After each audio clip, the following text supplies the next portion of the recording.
В завершении выпуска. В канун Дня защитника Отечества в детской, юношеской и спортивной школе Мирного прошел районный смотр-конкурс «Строи и песни» среди школьников 5-8 классов. О том, кто лучше всех держит равнение на середину и исполняет песни военных лет, расскажет Августа Степанова.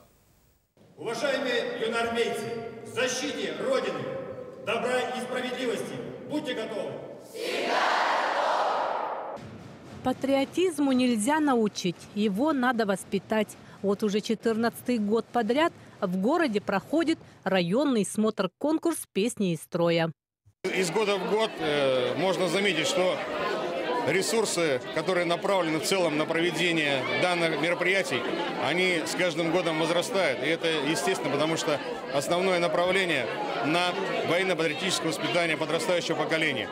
Ваши учителя уверены, что вы не посрамите честь и достоинство советской армии, приумножите победы, будете честно жить и работать.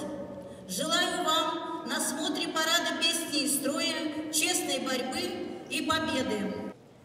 Участвует в смотре-конкурсе две возрастные категории. Младшая – команды 5-8 классов и старшая – ученики 10-11 классов.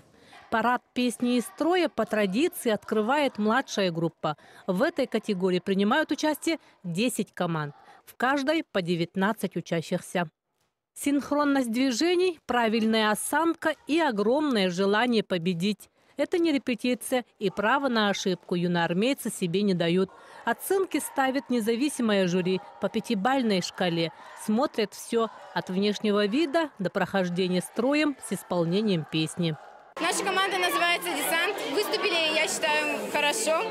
Мы очень много тренировались, и я надеюсь, хоть что-нибудь займем. Но наша воля идет к победе.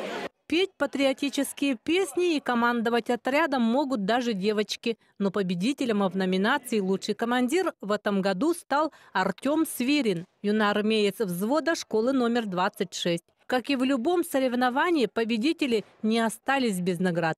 Ну а главный кубок смотра конкурса достался отряду школы номер 26.